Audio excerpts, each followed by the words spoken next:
Much of the Ozarks is heavily wooded, just like you can see in the area behind me here. But if you can open up some areas, even small areas, in these large wooded areas, you can create some small food plots, and you can greatly increase your deer hunting success.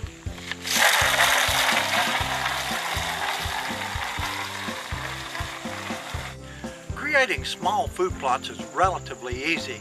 I know that you watch all the time on the major hunting shows, these guys with the big John Deere tractors and huge discs and all that sort of thing. But here in the Ozarks, in these wooded areas, you can create small food plots relatively cheap.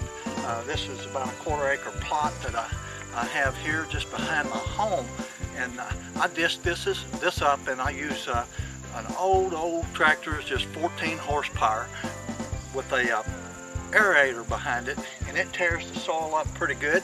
And in the fall, I only do half of this food plot. That's what you see behind me here. And people argue all the time about what to plant. You can buy the real high dollar seeds that are available for the real fancy food plots, or you can do like I do here in the Ozarks, and a lot of farmers do this as well. I simply plant winter wheat. Now on the other half of the plot, there's a lot of clover left yet, and it's August and it's dry, and I usually plant my food plots in the middle of August. A lot of people say that won't work, but I've been doing it for over 30 years, and only twice in that 30 years have I had to replant my winter wheat in August. But I've just had a rain, and this wheat seed will sprout pretty quickly, and by September 15th for that bow hunter opener, I'm going to be ready. And my family harvests deer off of this small food plot every year. I've had a number of people ask me what it costs to put in a food plot. If you already own the land, it's very, very cheap. This food plot that I've got here for this fall planting, I'm planting 1 bag of winter wheat. It cost me $11. Now in the springtime, I will put down lime on some years and fertilizer, but again, you're talking a very small cost. I've maintained this whole food plot for about $75 a year, and that's certainly worth the cost as compared to the number of deer that we take off of this small acreage. What do you need to plant a small food plot? You'll need a tiller, a rake, or a small tractor, and some kind of tool to tear up the soil. I use a small disc sometimes I just use an aerator.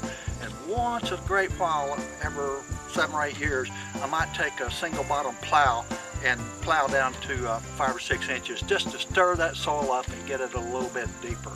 But for the most part, a tractor, something to tear the soil up with a little bit, and some kind of seeder. I just use a little hand seeder because I don't plant a very big area, and these little things will do the job. You can spread both seed and fertilizer with a small handheld seeder. The biggest problem I have with this piece of equipment is getting that 200-pound rock on the aerator.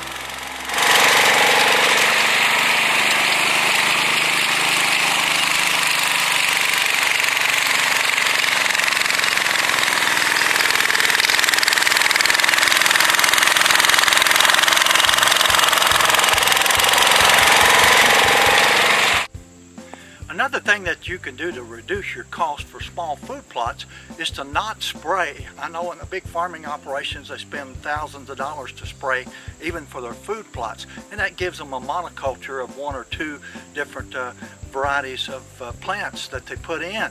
But in small plots, there will be a lot of natural vegetation that deer will eat. So I don't ever spray anything. I like to leave some blackberries, some wild clovers, some tender grasses, sumac, and wild cresses. These are items that deer will eat. So part of my food plot I only tear up every 2 or 3 years just to get the soil loose again so that I can add clovers and wheats. So there you have it, small food plot management. And I know what you're thinking, all the big guys get all the big bucks. That's not necessarily true. I've got a picture at the end of this video that'll show you a monster buck that I'm going to be hunting this fall right here on this food plot. Hey, you can follow me on Facebook at Outside Again Adventures, or you can check my website at aoutdoorstv.com. www.thebeardedbear.com.